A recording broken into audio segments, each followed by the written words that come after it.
বিএনপির ভারপ্রাপ্ত চেয়ারম্যান জনাব তারেক রহমান যেদিন আসবেন, সেই তারেক রহমানের আগমনের পর আমরা একটি নতুন বাংলাদেশের শুভ সূচনা করতে চাই। যদি আপনারা ব্যালটের মাধ্যমে তাদের আমাদের দলকে নির্বাচিত করেন, তাহলে আমরা সেই যে নবদিগন্তের সূচনা করতে চাই, নতুন বাংলাদেশের স্বপ্নকে বাস্তবায়ন করতে চাই, সেটির শুভ সূচনা যাতে আমাদের নেত্রী দেশনেত্রী বেগম খালেদা জিয়ার হাত ধরায়, সেই কারণে আপনাদের কাছে আমি দেশনেত্রী বেগম খালেদা জিয়ার জন্য, সুস্থতার জন্য আমি আপনাদের কাছে বিনীত অনুরোধ জানাচ্ছি।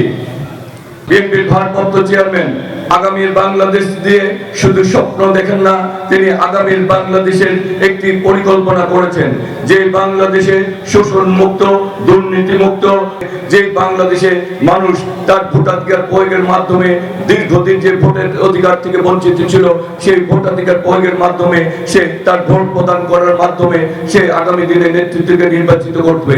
সেই বাংলাদেশের স্বপ্ন দেখেন, যে বাংলাদেশে প্রতিটি মানুষের তার নাগরিক অধিকার পাবে। যে সেই বাংলাদেশের স্বপ্ন দেখেন, যে বাংলাদেশে একজন অভিভাবক তার সন্তানকে উপযুক্ত শিক্ষায় শিক্ষিত করে শিক্ষার সুষ্ঠু পরিবেশ পাবে এবং ভবিষ্যতে তার সন্তানকে একটি শিক্ষা শেষে একটি চাকরি অথবা একটি ব্যবসা বা একজন উদ্যোগী হওয়ার সুযোগ করে দিবে। আমাদের নেতার সেই বাংলাদেশের স্বপ্ন দেখেন, যেখানে একজন মানুষ অসুস্থ হলে তার সুচিকিৎসার ব্যবস্থা থাকবে এবং সে একজন নাগরিক হিসেবে তার যত ধরনের সুযোগ সুবিধা রয়েছে সেই সুযোগ সুবিধাগুলি পাবে। সেই বাংলাদেশের স্বপ্ন দেখেন।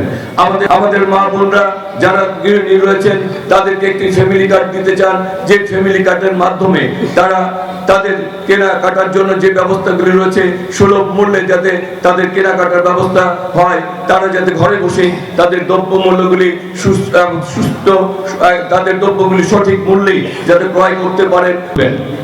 আজকে আপনাদের এখানে আপনাদের সন্তান হিসাবে এখানে বক্তব্য দিতে এসেছি, দোয়া চেতে এসেছি আমার নেত্রীর জন্য, আমার নিজের জন্য।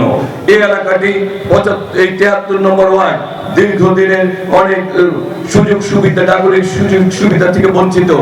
আমরা বলতে চাই, আমি এই এলাকার সন্তান, আমাদের পাশে যারা বসে রয়েছে তারাও এই এলাকার সন্তান, আপনারাও এই এলাকার সন্তান। আপনারা এই এলাকায় বেড়ে উঠেছেন, আপনাদের আত্মীয় স্বজন রয়েছে, আপনাদের সন্তান রয়েছে। আগামী দিনে আপনারা চান এই এলাকাটি সকল ধরনের নাগরিক সুযোগ সুবিধা পাক।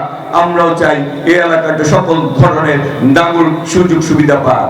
আমরা চাই আগামী দিনে এই এলাকার রাস্তার সংস্কার হোক, আমরা চাই এই এলাকায় স্কুল শিক্ষা প্রতিষ্ঠান গড়ে উঠুক, আমরা চাই এই এলাকায় হাসপাতাল গড়ে উঠুক, আমরা চাই এই এলাকায় উন্নত চিকিৎসার মাধ্যমে আমরা আমাদের সকল ধরনের নাগরিক সুযোগ গড়ে উঠুক, সেটি চাই। আজকে আমরা বলতে চাই, বিশেষ করে আমি ব্যক্তিগতভাবে বলতে চাই, আমি আপনাদের এলাকার সন্তান, আপনাদের ভালোবাসায় শিখতে হতে চাই, তাদের ভালোবাসা নিয়ে আপনাদের জন্য দায়িত্ব পালন করতে চাই। সেই দায়িত্বটুকু আপনারা আমাকে দিতে চান। আমি মনে করি আপনাদের ভালোবাসা নিয়ে আমি যে অবস্থায় থাকি না কেন, রাত দিন আপনাদের পাশে থেকে আপনাদের স্বপ্নকেই, আপনাদের চাহিদাকেই আমরা ইনশাল্লাহ সকলকে নিয়ে সেই চাহিদাকে পূরণ করার জন্য কাজ করব। সেই সুযোগ আপনাদের কাছে চাচ্ছি, আপনারা সেই সুযোগ আমাকে দিবেন। যদি দেন, আপনারা করতালির মাধ্যমে আপনাদের সহযোগিতা চাই।